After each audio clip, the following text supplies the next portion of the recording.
Bonjour et bienvenue à cette édition un peu spéciale de Visionnaire puisque elle est diffusée alors que moi je suis en train d'enseigner, donc c'est pas en direct. Et vous voyez mon invité à côté de moi, c'est Sabrina Poulain qui est psychoéducatrice et qui vient d'écrire un livre, ma foi, dit, je dirais essentiel.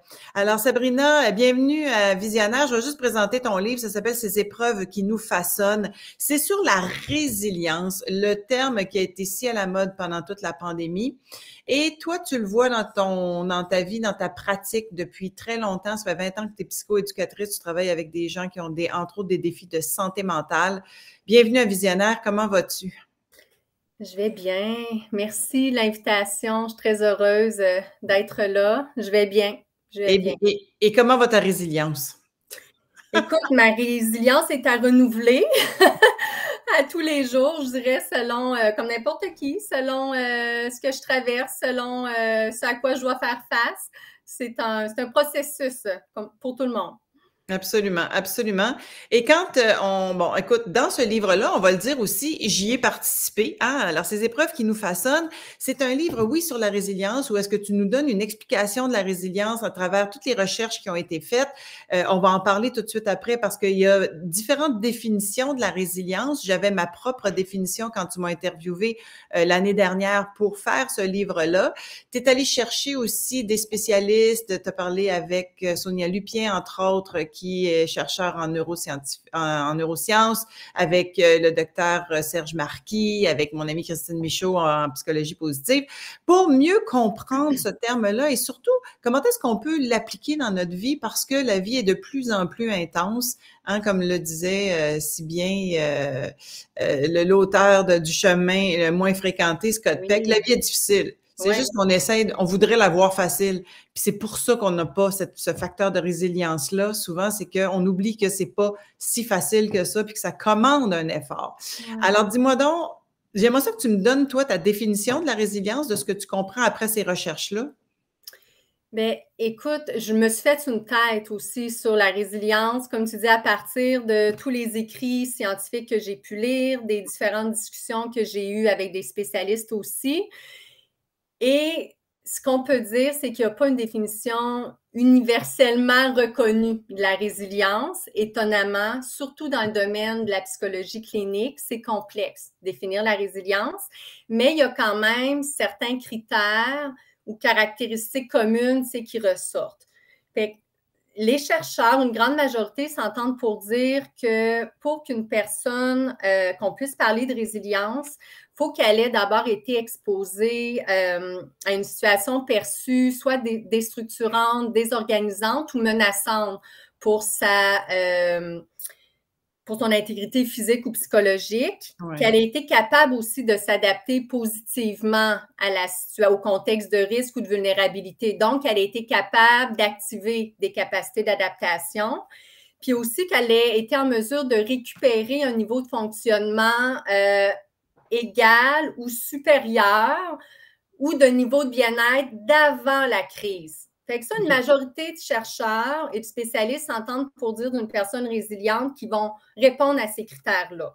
Et il y en a qui vont plus loin, qui disent que ça peut être un propulseur qui va les amener vraiment vers une expérience encore beaucoup plus éveillée, en fait, dans Bien, leur vie. c'est là que j'allais et c'est à ça que j'adhère aussi, que la résilience consisterait pas juste à ne pas être détruit par l'adversité, mais à être capable d'acquérir quelque chose dans le processus ou d'accorder un sens puis une valeur au passage de l'épreuve dans notre vie. Donc, ça Fait va que nous faire grandir, ça va nous amener à un nouveau niveau d'éveil. Ça peut être un éveil de conscience à plein de niveaux et ça peut être spirituel également. oui, Mais ça change quelque chose dans notre vie puis ça nous propulse en avant. oui, il y a une transformation, il y a un avant, il y a un après, mais c'est pas le statu quo. Tu sais, c'est pas vrai que quand tu as fait face à une grande épreuve, que ta vie se poursuit comme un long fleuve tranquille ensuite, là, tu sais. Non, pas. Il y a quelque chose qui va s'être transformé, mais c'est surtout, puis dans la définition la plus profonde de la résilience, qu'on pourrait parler de croissance post-événement critique, pas nécessairement post-traumatique, mais juste post-choc. Ben oui, tu as acquis quelque chose, tu accordes une valeur, tu accordes un sens, tu as développé soit des nouveaux apprentissages, des nouvelles compétences, tu as mis de l'avant des nouvelles ressources, tu as appris à te connaître, il y a une nouvelle connaissance de soi, mais il y a quelque chose que tu as saisi au passage. Tu n'as pas juste résisté au coup dur. Alors, avant qu'on aille dans les témoignages, puis dans tout ça, j'aimerais ça savoir, Sabrina Poulain, là, pourquoi elle voulait écrire un livre sur la résilience? J'imagine que tu as vécu toi-même des épisodes qui t'ont amené à faire preuve de résilience, puis aussi ton métier. Hein? J'ai compris en lisant le début de ton livre, entre autres, où est-ce que tu dis que tu as toujours été fascinée par les gens, dont les gens que tu accompagnes avec des problèmes de santé mentale, à quel point ils peuvent être résilients. Alors, raconte-moi un peu d'où tu viens puis pourquoi la résilience. Bien, d'où je viens, c'est juste, mettons, ma formation. Moi, je suis diplômée en psychoéducation. Tu l'as dit tantôt, là, de l'Université de Sherbrooke. Ça fait 20 ans que je travaille dans le réseau de la santé et services sociaux. J'ai été 10 ans dans des fonctions, rôle conseil auprès des équipes, là, des professionnels, gestionnaires. Puis depuis quelques années, c'est ça, j'offre des services en santé mentale, clientèle adulte, en psychiatrie externe. Donc, je travaille avec des gens qui ont des troubles anxieux, troubles de la personnalité, troubles de l'humeur, stress post-traumatique. Et comment tu vois la résilience chez ces gens-là? Écoute, c'est une grande question. C'est une belle question, mais je te dirais que la résilience s'active de différentes façons pour chacun. Tu sais, c'est vraiment un processus très personnel, très individualisé. Il n'y a pas une seule façon d'être résiliente. Tu sais, on est tous uniques, donc il y a mille et une façons de l'actualiser puis de la déployer, cette résilience-là, à partir de qui on est. Tu sais, à partir de nos caractéristiques personnelles, de nos facteurs internes, de comment on interagit avec notre environnement, comment on va aller chercher les ressources aussi qui vont pouvoir nous aider dans les situations qu'on vit. Mais ce que je constate, et dans la littérature scientifique, c'est ce qui est démontré aussi, il n'y a pas une seule façon d'être résiliente ou résilient. Il n'y a pas une recette magique, mais il y a des dénominateurs communs. Il y a des caractéristiques qu'on retrouve quand même dans une large proportion chez ces gens-là qui ont développé la capacité de rebondir et de se reconstruire à travers les épreuves. Fait que là, je ne sais pas si tu voulais qu'on aille un petit peu dans... Mais j'aimerais ça que tu me donnes des exemples, en fait, parce que toi, tu en as vu, là, ça fait 20 ans que tu as interagi avec des gens qui ont toutes sortes de défis. J'imagine qu'il y a des exemples où il y a des gens qui ont vécu des choses qui t'ont inspiré, qui t'ont fait dire, waouh, c'est vraiment fantastique, là, tu sais, ce bond-là en avant de cette personne-là, souvent qui est étonnant en plus, là. Quand on parle de résilience, souvent, ça va nous étonner. Oui.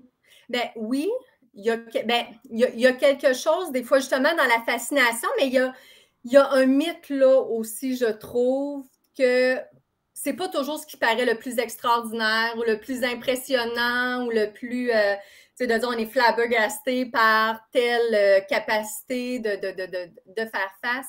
Moi, ce que j'admire beaucoup, puis j'ai plusieurs personnes en tête, justement, que j'accompagne, c'est les gens qui, quand ils sont vraiment dans l'œil du cyclone, là, en plein cœur de la tempête, plutôt que de mettre leurs énergies 24/7 à lutter, à travailler, à dire je vais m'occuper de ma souffrance, qui sont capables, à l'inverse, de dire comment je vais prendre soin de moi, comment je vais m'autoriser. Puis des fois, c'est juste ça, là, de ne pas tomber plus bas, de ne pas passer de 1/10 à -3. Comment je vais réussir à mettre un pas devant l'autre? Puis comment, c'est ça, je ne tomberai pas plus bas.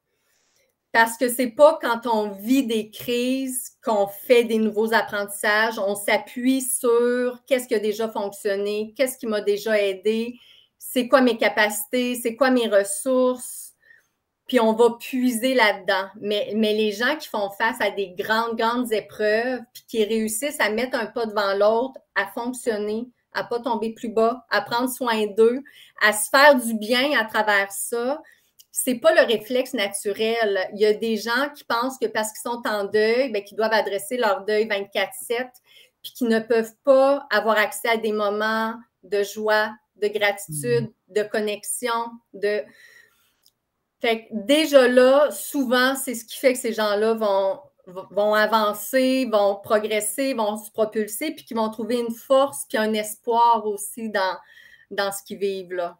As-tu un exemple à me donner là parce que tu en donnes dans ton livre, là, entre autres là, le monsieur qui vivait avec son fils, qui avait des troubles anxieux. Je ne sais pas s'il y en a un en particulier là. Donne-moi l'exemple que tu as trouvé peut-être le plus stimulant, le plus inspirant. Sans que ce soit grandiose, parce que je suis d'accord avec toi, ça n'a rien à voir avec le spectaculaire. Oui, lui m'a touché beaucoup, ce monsieur-là, parce que c'est un monsieur quand même âgé d'une 60aine d'années qui vivait avec son fils dans la... j'ai le goût d'en parler parce que ça ne semble pas spectaculaire. Je souris à la 60aine d'années, âgé d'une... Ça veut dire qu'il était vieux. OK, continue. Je vais être résiliente par rapport à la remarque. Continue. Il aurait pu être âgé d'une 30aine d'années. Il est âgé d'une 60aine d'années. OK, ça ne veut pas dire qu'il était âgé. C'est parce que c'est son âge. D'accord, je t'entends. Oui, c'est ça, exactement. Puis c'est un monsieur, c'est ça, qui vivait avec son fils. Puis presque du jour au lendemain, son fils a quitté pour vivre avec sa conjointe, a déménagé vraiment dans une ville plus éloignée. Fait que physiquement, il était beaucoup moins présent. Mais ce monsieur-là avait l'habitude de se fier, de s'appuyer beaucoup sur son fils pour à peu près tout dans la maison. C'est de payer la facture, s'occuper de l'hypothèque, s'occuper de l'entretien intérieur, extérieur de la maison. Il faisait à peu près tout. Et du jour au lendemain, il s'est retrouvé seul, ce monsieur-là, à devoir assumer l'entièreté des activités de la vie quotidienne, oui. Puis, c'est un monsieur qui était anxieux à la base, qui avait un fond anxieux, qui n'avait pas nécessairement de réseau social, réseau de soutien. Mais du moment où il y a eu une période difficile, là, on s'entend, il y a eu une période qui a été très, très difficile. Mais quand on regardait avec lui, qu'est-ce qui pourrait l'aider dans cette situation-là? Qu'est-ce qu'il pourrait mettre de l'avant, justement, comme ressource? C'est un monsieur qui a accepté à un moment donné de s'ouvrir un petit peu plus, de parler à une voisine. C'est ça que je raconte dans le livre. Une voisine qui est venue aux nouvelles parce que là, elle voyait que là, le fils n'était plus là, puis comment ça va, qui lui a proposé de participer. C'est banal, mais des fois, c'est ça le tournant, c'est ça le pivot, c'est ça qui fait que ta vie va changer.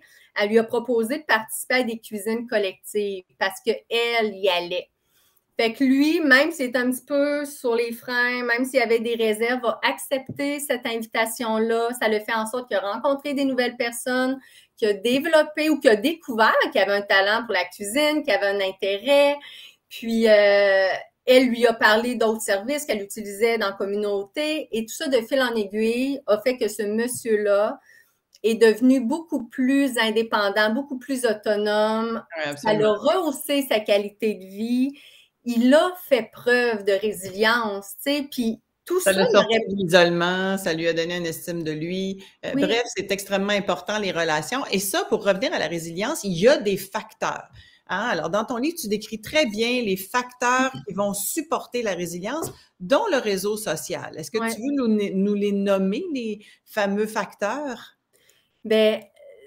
Autre que le réseau social, écoute, il y a tout ce qui est souplesse émotionnelle. C'est dans le fond, d'être capable d'accueillir nos émotions, de les exprimer, de les réguler aussi. Fait que là, je te résume rapidement, là, puis ça pourrait être long, là, fait que la souplesse émotionnelle. Il y a la souplesse cognitive aussi, ou la flexibilité cognitive, puis les stratégies d'adaptation. Comment avoir une souplesse de notre pensée, ne pas se braquer dans des conditionnements, des croyances, puis dire non, ça, c'est pas pour moi. Exactement, de ne pas être dans la rigidité. C'est vrai. Tout ce qui est sentiment d'efficacité personnelle ou d'empowerment, c'est de croire qu'on a en nous les ressources, les capacités pour faire face aux situations. Là, tu me... Mais non, mais c'est bon. Alors, en fait, elles sont décrites, là, puis très bien décrites, puis tu vas les chercher aussi tu vas chercher toutes ces spécificités-là, là, c'est appuyé par des recherches, les noms des chercheurs sont là. Bref, c'est quelque chose qui a intéressé beaucoup les gens, la résilience, particulièrement dans ces 3 dernières années et demie avec une pandémie et le fait que on s'est retrouvés dans des situations où est-ce que ça en prenait de la résilience, n'est-ce pas? Est-ce que tu vois qu'il y a un intérêt plus grand pour tout ça aujourd'hui ou c'est juste parce qu'on le comprend mieux ou...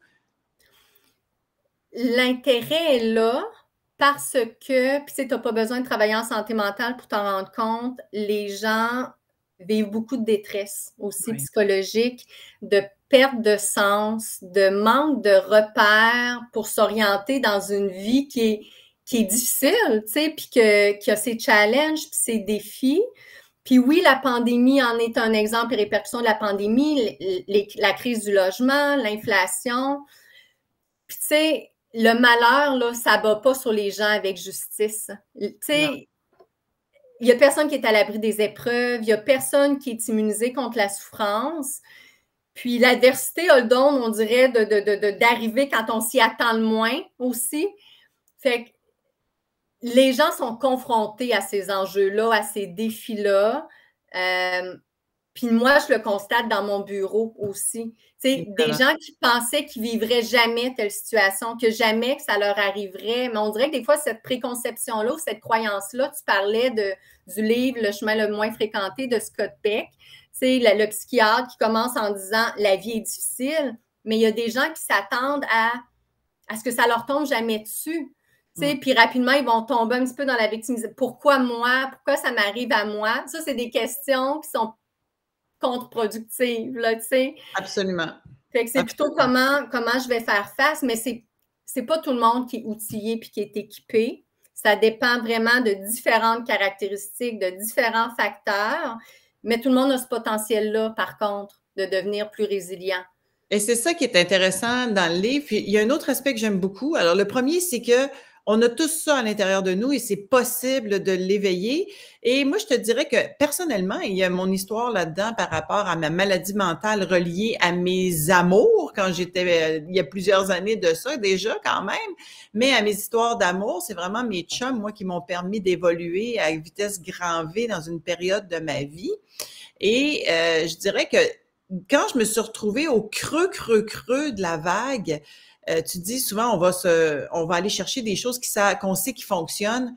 Mais moi, j'ai aussi découvert des ressources là, que je ne savais pas que j'avais. C'est ça. Alors, il y a ça dans la résilience, c'est d'arriver à trouver des choses à l'intérieur de nous qu'on ne savait pas qui étaient là, qu'à un moment donné, et pour moi, la résilience, parce que je le comprends d'un point de vue physique, hein, si vous voulez l'image, là, c'est comme la balle éponge que quand tu l'écrases, elle a sa résilience, c'est la capacité de retrouver sa forme dans toute son amplitude. Ça a été récupéré en psychologie, puis là, on parle de quelqu'un qui est capable de revenir à la situation d'avant avec même des outils supplémentaires. Mais donc, la résilience, ça, c'est une chose, c'est tout à l'intérieur de nous. Mais dans ton livre, tu dis aussi, et ça, c'est très important, c'est pas une obligation. C'est comme, il y a comme une espèce de dictature de bonheur présentement qu'il faudrait qu'on soit heureux, il faudrait qu'on soit résilient, il faudrait que ceci. Ça enlève pas le fait qu'on a le droit d'être vulnérable, qu'on a le droit aussi d'être abattu à l'occasion, qu'on a le droit à tout le reste aussi. Oui. C'est juste que c'est un facteur intéressant à connaître pour pouvoir se propulser. Oui, tout à fait. C'est pas une injonction.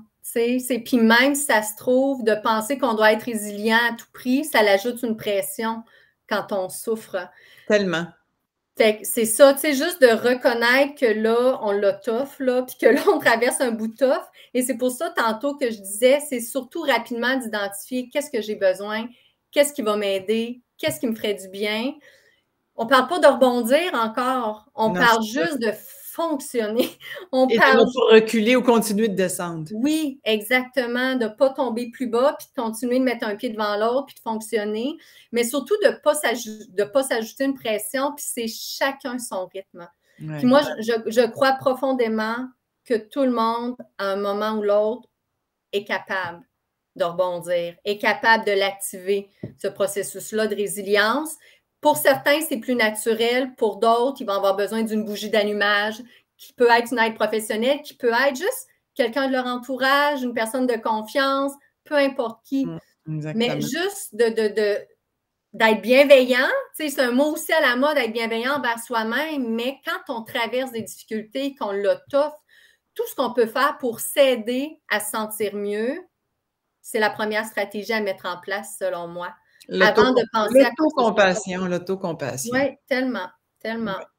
Et là, ben, j'aimerais ça qu'on finisse avec l'anecdote que tu as trouvée si drôle par rapport à l'histoire de France Gauthier, parce que on va nommer les autres personnalités ou les gens que tu as interviewés. D'ailleurs, il y a Jasmin Bergeron, il y a Daniel Blouin, José Boudreau, Mélanie Ganimé, l'humoriste, Éric Giasson, Florence K, Jean-François Lacasse, Jean-Marie Lapointe, Jean-François Latendresse, Martin Latulippe, Sonia Lupien, Serge Marquis, Christine Michaud, je les ai nommés, Robert Savoie, Rémi Tremblay.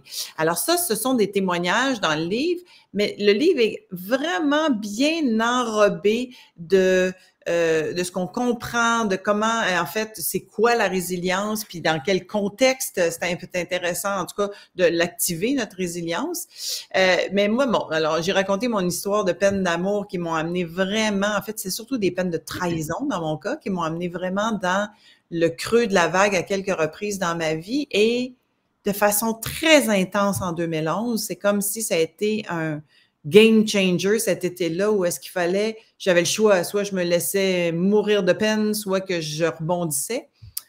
Et je t'ai raconté ça, puis tu m'es revenu avec ce qui t'a fait beaucoup rire dans cette histoire-là, puis je te laisse la raconter. Mais oui, écoute, je peux le raconter. J'ai l'impression que tu l'aurais raconté mieux que moi, mais tu sais, t'es beaucoup dans l'autodérision, on le sait quand on te connaît, tu dis les choses très directement, avec beaucoup de transparence. Puis quand on se parlait durant l'entrevue, tu utilisais beaucoup le terme dépendance affective. Moi, j'étais dépendante affective, puis mais qui est un diagnostic, la dépendance affective. Puis, tu sais, je travaille en santé mentale. J'ai pas été diagnostiquée, c'est mon autodiagnostic. Mais c'est ça que tu disais, et c'est pour ça. Si tu m'avais dit j'ai le diagnostic, ça aurait été autre chose. Mais à un moment donné, je t'écris un long courriel quand même pour te dire « Hey France, on peut-tu choisir un autre terme que dépendance affective, mais que je veux qu'il colle à ton vécu, qu'il soit représentatif. » Puis là, j'essayais de trouver judicieusement des formulations. Je te parle des critères de dépendance affective en disant hey, « Je suis pas sûre que tu rejoins tous ces critères-là. » Bref. Non, t'as raison. Mais j'avais le souci de bien choisir judicieusement. Long courriel, par une histoire courte, tu me réponds 10 minutes après, une ligne, Sabrina, t'as juste à dire que je suis folle.